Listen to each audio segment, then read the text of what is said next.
Now is a chance to offer first drash of Rosh Hashanah to you all. You know, I just want to start by saying Shana Tova, Shabbat Shalom, on behalf of me, Rabbi Jenny, our families, all the staff here. We've put so much incredible work, lay people, our leadership of our Holy Task Force, those who are here making this technology and sound happen.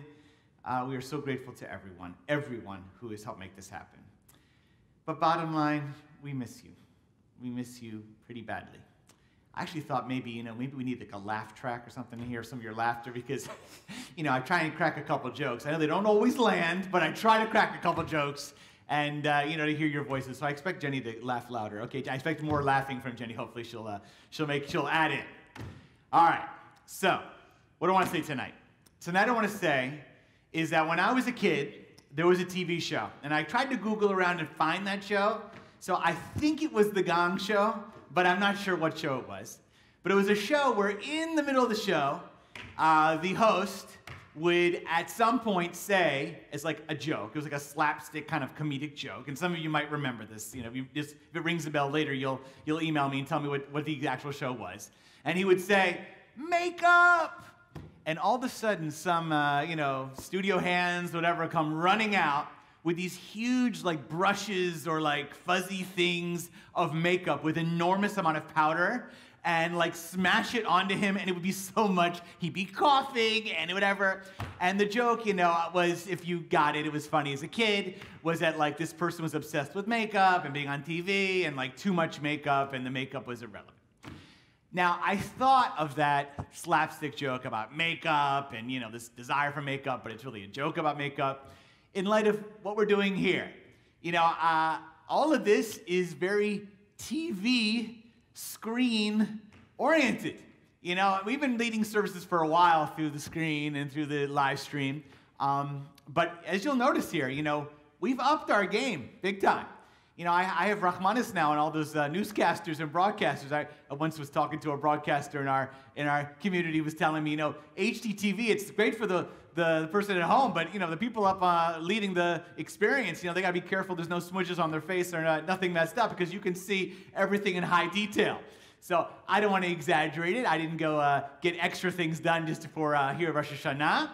But I do want to say that there's been a huge emphasis on how things look. I mean, we've been forced to do that. We've, as I said, upped the technology, the sound, the Wi-Fi. We've had to think about things about what if electricity goes out.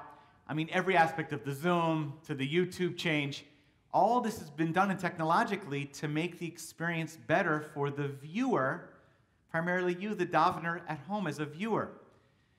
But that tremendous emphasis on technology, right, as what a blessing it is. Thank God it's not 1918, right, where we didn't have this ability. Thank God we have these abilities. It is an absolute todah la'el, Baruch Hashem, we have it. But all that preparation, all that focus on technology, on the equipment, all the focus on what one will see is a spiritual potential trap. The idea that what's in your eyes is most important, what you're going to see spiritually most important, is a problem that our people have had for millennia. It goes back to the key moment, perhaps the most exciting epiphanal moment in the history of the world, but certainly the Torah in the book of Exodus chapter 20, when God gives the Torah on Mount Sinai to our people and to Moshe Rabbeinu, to Moses. And Moses goes up that mountain. I know you know the version, either Charlton Heston or the Prince of Egypt or other versions, And Moshe goes up to get the Torah. And in that moment, according to the book of Shemot, it says, Moshe was covered by a cloud. People were down below. They couldn't see anything. Moshe was invisible in a sense, couldn't be seen. And God's giving the Torah for 40 days and 40 nights. Our people are waiting down below. Not only can I not see Moshe because he's in these clouds, but even the God who's giving the Torah, different from the gods of Egypt, is invisible. There's nothing to be seen. So for 40 days and 40 nights, our people wait. No Moshe, no God in the sense of no God that they can touch, see, experience in that tangible way they're used to. And what do? Gevalt. We dance the hora around the Egel HaZahav, the golden calf, down below. It's very interesting, the choice of a golden calf. It's like, that thing, not everything that glitters is gold. People took, actually the women didn't, but the men, took gold and contributed, molded it down into a calf. Something they could see, something they could touch, something that glittered. Because the people wanted to see their religious experience. They wanted to be able to gaze upon their God. God with a little g, I mean. But it was the ultimate act of idolatry, right? The challenge is that spirituality, that our Torah and our people brought to the world, is that things we see are important. Like we can see a talit, see tzitzit, see the Torah, see the words.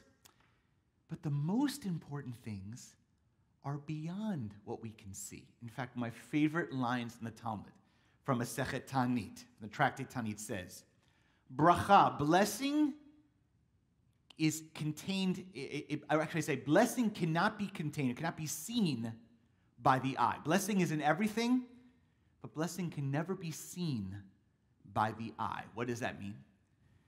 It means that ultimate holiness, the things that are most important in life, the Talmud says, are those things you cannot see with the eye, even with the best technology you have.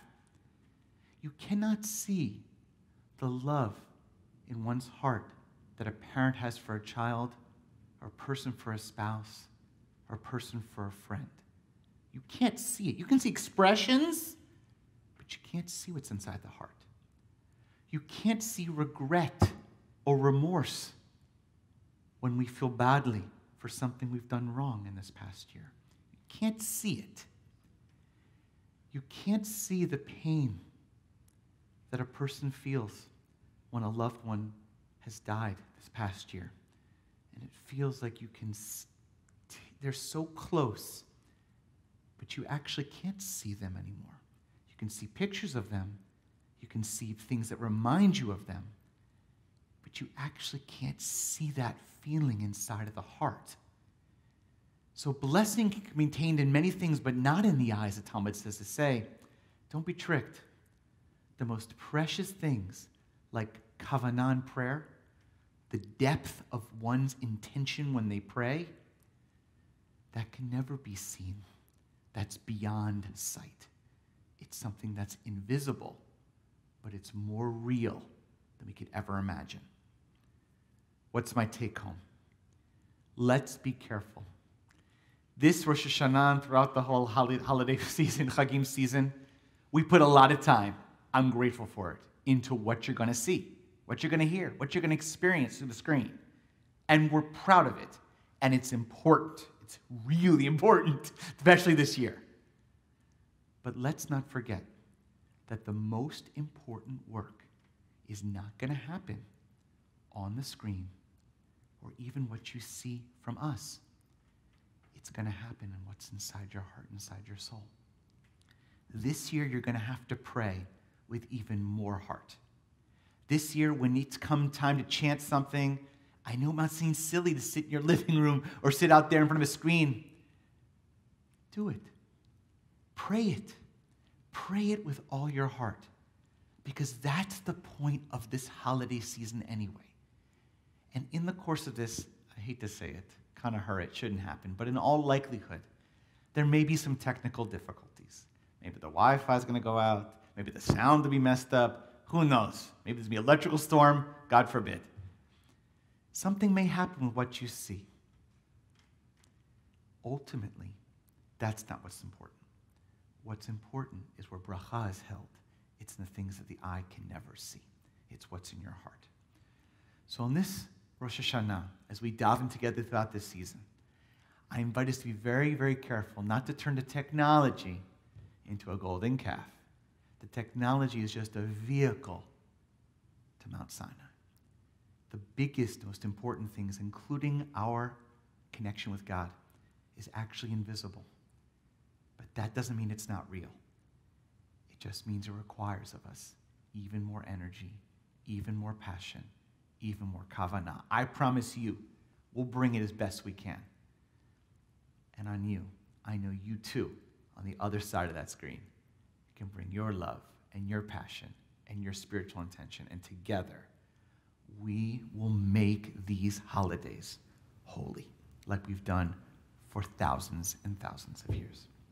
I wish you all a Shana Tova Metuka, a Shabbat Shalom. Please, God, a healthy and safe and meaningful and invisible but holy davening on this Rosh Hashanah. Shana Tova.